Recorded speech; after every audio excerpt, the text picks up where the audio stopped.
Hello guys, welcome to my YouTube channel question mark classes.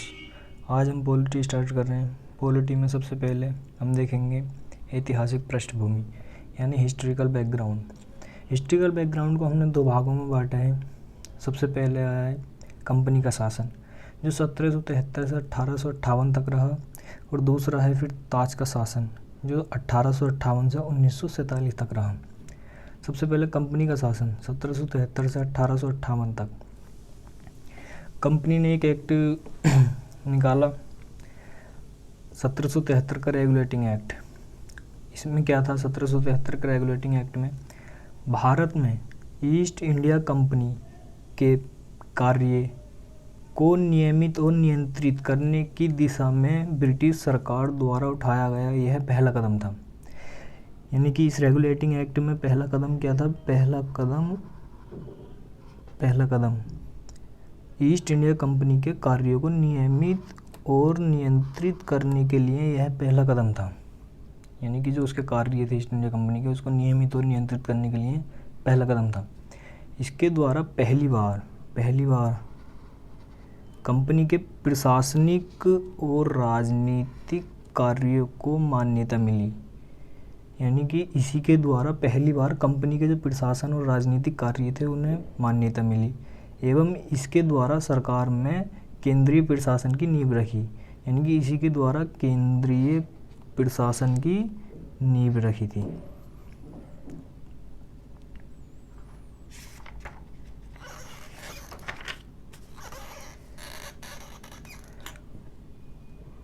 इस अधिनियम की हम कुछ विशेषताएं देख लेते हैं। नंबर एक, बंगाल के गवर्नर को बंगाल का गवर्नर जनरल पद नाम दिया गया। यानी कि जो बंगाल का गवर्नर होता था उसको बंगाल का गवर्नर जनरल पद नाम दिया गया। यानी कि बंगाल के गवर्नर को गवर्नर जनरल पद नाम दिया गया, एवं उसकी सहायता के लिए 4 सदस्यीय कार्यकारी परिषद का गठन किया गया। यानी कि उसकी सहायता के लिए 4 सदस्यीय कार्यकारी परिषद का गठन किया गया।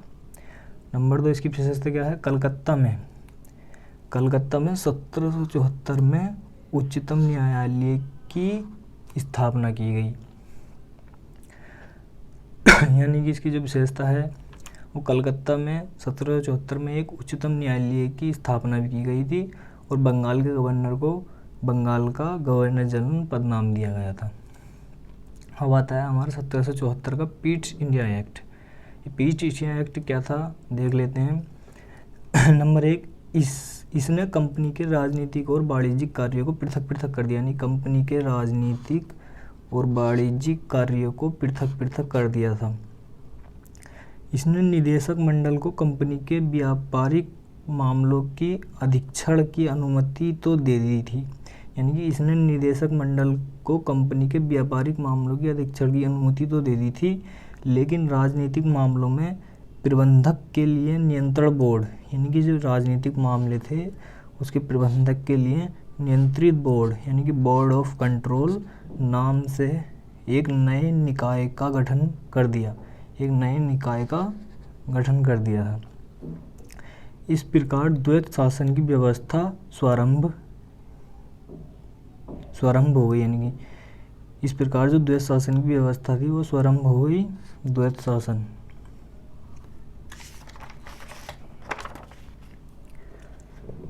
इस प्रकार यह अधिनियम 2 कारणों से महत्वपूर्ण था। वो 2 कारण कौन कौन से थे? भारत में कंपनी के अधीन क्षेत्र को पहली बार ब्रिटिश अधिपत्य का क्षेत्र कहा गया। यानी कि भारत में कंपनी के अधीन क्षेत्र को, यानी कि जो कंपनी का अधीन क्षेत्र था उसे पहली बार ब्रिटिश अधिपत्य का क्षेत्र कहा गया।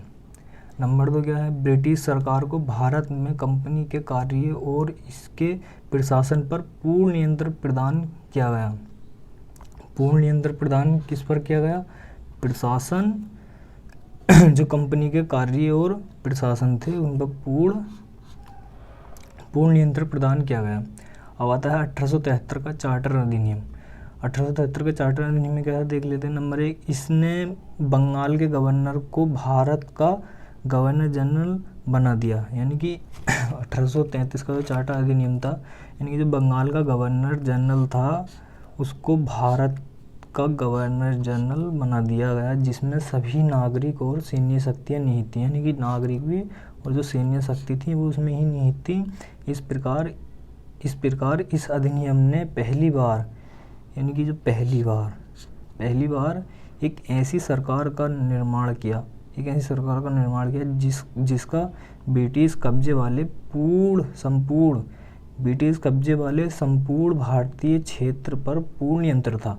कि ब्रिटिश कब्जे वाले जो संपूर्ण भारतीय क्षेत्र पर पूर्ण नियंत्रण था।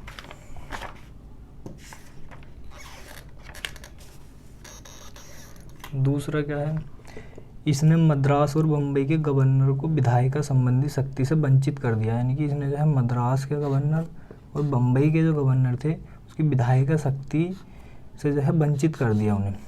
नंबर 3, भारत के गवर्नर जनरल को पूरे ब्रिटिश भारत में विधायिका असीमित अधिकार प्रदान कर दिए। यानी गवर्नर जनरल को इसके भारत के। अब आ जाता है 1853 का चार्टर अधिनियम। 1853 का चार्टर अधिनियम में क्या है, इसने पहली बार गवर्नर जनरल की परिषद के विधायी एवं प्रशासन कार्यों को अलग कर दिया। यानी कि इसने पहली बार गवर्नर जनरल की जो परिषद थी उसकी विधायिका और प्रशासनिक कार्यों को अलग कर दिया।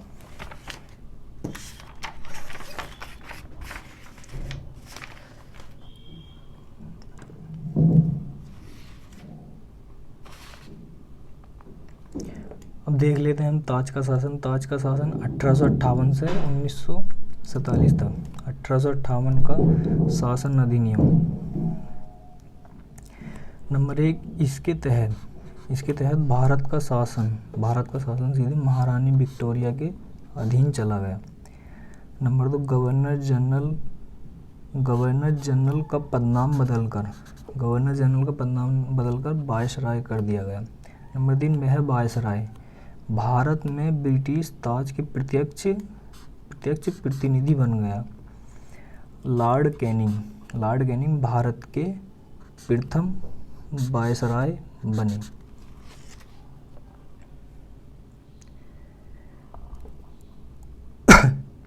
अठारह सौ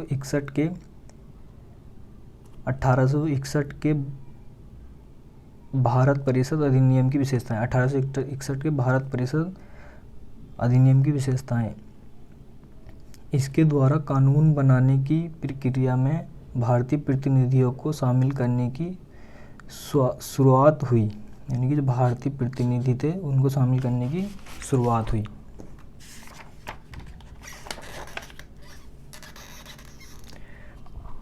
नंबर 2, इस अधिनियम में मद्रास और बम्बई प्रेसिडेंसियों की विधायी शक्तियों को पुनः विकेंद्रीकरण की प्रक्रिया की शुरुआत की। नंबर 3, बंगाल, उत्तर पश्चिम सीमा प्रांत और पंजाब क्रमशः 1862, 1866, 1897 में विधान परिषदों का गठन हुआ। नंबर 4, इसने वायसराय को आपातकाल में बिना काउंसलिंग संतुष्टि के अध्यादेश जारी करने के लिए अधिकृत किया। ऐसे अध्यादेश अवधि सिर्फ 6 माह होती थी। ओके गाइस, और जानकारी